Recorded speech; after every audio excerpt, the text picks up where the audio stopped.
Hi, Krish family. We're doing one of our professor interviews today. I'm a student ambassador. My name is Jessica. I just graduated from Clovis this past May. I got my associate's degree in psychology, and I'm going to be transferring to UC Santa Cruz this fall, but I still have the opportunity to work for the Clovis Community College. And so today we're going to be doing an interview with Professor Santana. So if you want to go ahead and introduce yourself. Hi, I'm Adela Santana. I teach at Clovis in the Department of Anthropology. Right now, I usually teach biological anthropology, which is Anthro 1, and cultural anthropology, which is Anthro 2. I also teach at Fresno State. In Fresno State, I teach as well in the Department of Anthropology. Over there, I usually teach anthropology of religion. I teach this really cool interdisciplinary class called Global Challenges that require, so anthropology of religion is an upper division writing course, so it's one of those writing requirements that you have in the CSU system before you graduate. It's an upper division writing requirement. And so everybody who graduates, it doesn't matter your degree, you have to take an upper division writing requirement. So in the class, I have students from like kinesiology, engineering, nursing, so it's really interesting because a wide variety of perspectives. And then Global Challenges at Fresno State is really cool. It's an interdisciplinary course in the social sciences, looking at challenges in the world regarding resources, aging populations, information, all the stuff with media. So we try to bring issues that are occurring currently in the world into the classroom, and then everybody's assigned a global villager. So you in the classroom, you are somebody from somewhere else in the world. Oh, And then that's awesome. you're looking at how those challenges are affecting you, not just you, and then comparing it kind of to like how different it is to you, to the actual you here in Fresno, so it's a really cool class. I really enjoy teaching that class.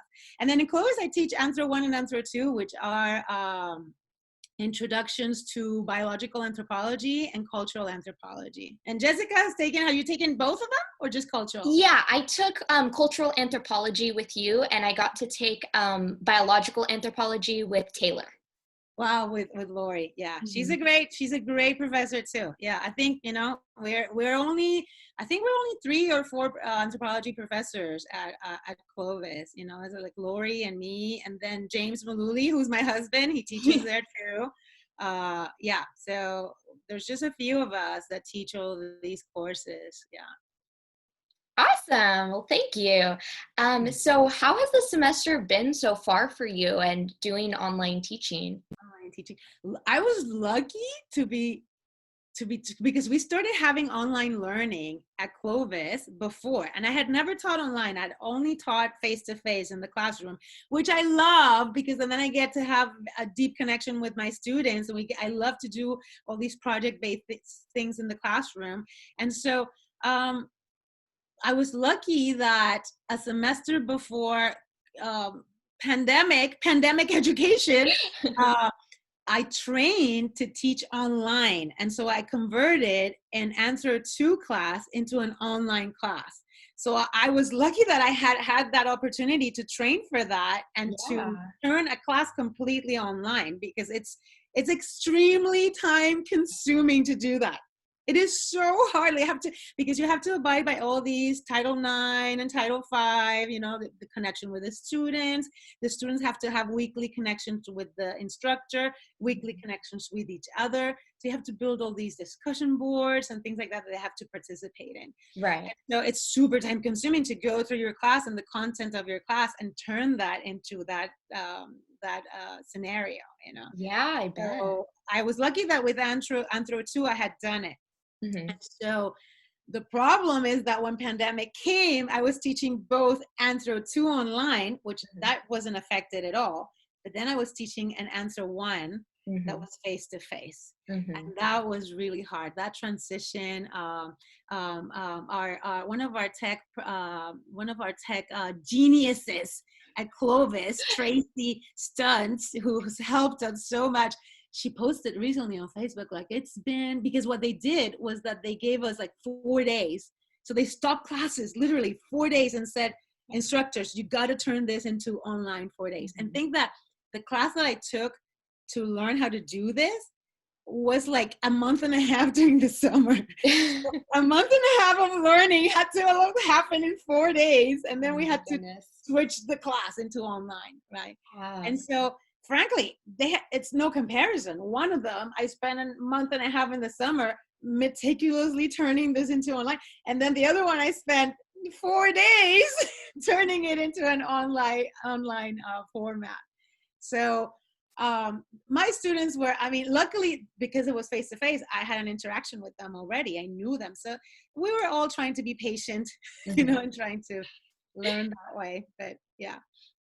Awesome. So what advice can you give to anybody who's wanting to pursue a major in anthropology? I think everybody should consider pursuing a major in anthropology. Anthropology gives you a tool set that can take you anywhere. You don't have to be an anthropologist. You don't have to want to become an anthropologist, because anthropology gives you a tool set about getting to know people, getting to know how groups work, how they function, being able to stand inside the group and out. Remember that participant observation? Yes. And the idea that you're inside the group, outside the group. Remember the emic and the etic perspective. Yeah. And you're inside the group, outside the group. So you're able to have this holistic view of how people function. And that you can imagine that applies to any career that you can imagine, you know? Right, yeah. I've had anthropology students become anything, lawyers, doctors, you know, like they go on to do something else, or they become anthropologists, you know? Yeah. My advice is take an anthropology class, you know, take an intro anthropology class and see what it's about. I think you'll enjoy it. I think you'll learn a lot, and you can see how it can apply to many different things, many career paths, you know. Yeah, definitely. I completely agree. When I took your anthropology class, it was just exceeded my expectations on just what anthropology was. Because before I took the class, I didn't really know what it was all about, but it's really interesting. And I remember you talked a little bit about your field study that you did when you were in school. Do you want to talk a little bit about like what that was? So my doctoral work is in, so you learn in class, anthropology has 4 subfields, right? So it's biological, linguistic, archaeology, and cultural. And so you go to study anthropology. In college, you study anthropology and you kind of study all of them, you know? But once you go to grad school, you kind of focus in a particular subfield, in a particular area. I went to grad school at Columbia University, and we follow over there what is called a 4-field approach. And what that means is that we are required at the graduate level to get to know the 4 subfields well, you know, and then to focus our doctoral work on a specific subfield. So I focus on cultural anthropology, and my work at the time, a nascent field within cultural anthropology, a nascent topic that was being, you know, trending, let's say, was medical anthropology. You know, the idea of how do we conceive about our bodies, about our body functions, about disease, about pain, things like that, cross-culturally. Yeah. So I was really interested in that, and because some of my professors were becoming experts in those fields, you know, in that particular topic.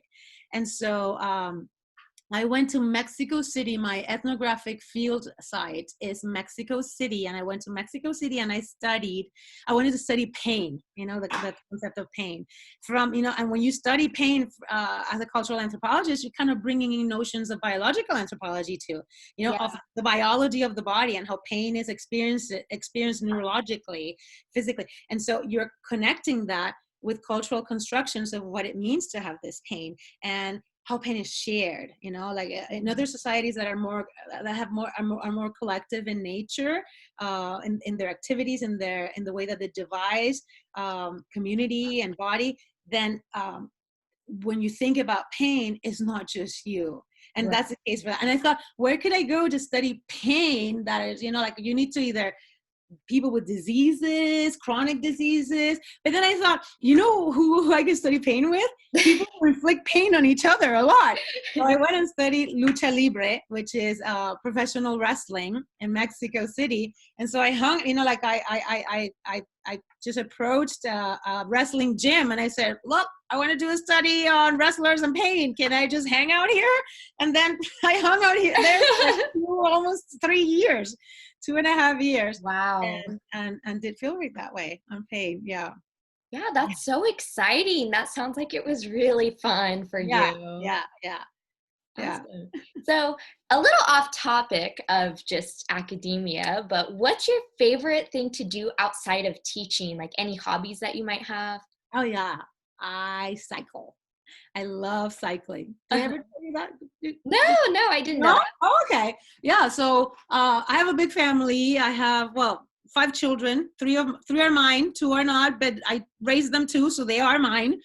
So I have, when I gave birth to my twins, who are now 7, I was going nuts with having twins at home. I had twins and a 2-year-old, and so my doctor said, you gotta take up a hobby. You gotta do something outside. You're gonna go crazy. So she said she was a cyclist. My doctor, who I loved enormously, Sue Stone, who passed away a year ago. It was very sad for me. But she was a cyclist, and she had cycled all over the Central Valley, all over the foothills. And she said, there's a women's cycling group and you should join it. And she took like a flyer and gave it to me. I was like, okay. And mind you, I had not ridden a bike since I was like 10.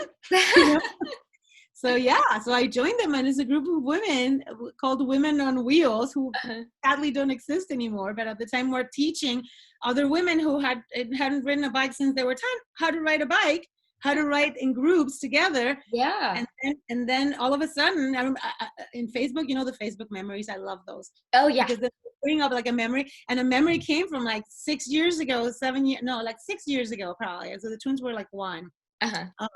Of the first, like my first time out in a bike, and I did like 10 miles. And I was my goodness. Oh, I did 10 miles. And now I'm doing like 100 milers, Oh my goodness. Wow. How long does that typically take you? To ride 100 miles? They're organized rides usually, and we did, a couple of years ago, we did a really beautiful one called Best Buddies, which is an organization. So we were fundraising for the organization. Each one of us fundraised $1,000 for the organization. Wow. And the organization helps people with mental developmental disabilities go to school and try to be independent and live independently. And so it's beautiful to raise money for an organization like that, and then get to ride 100 miles on Highway 1.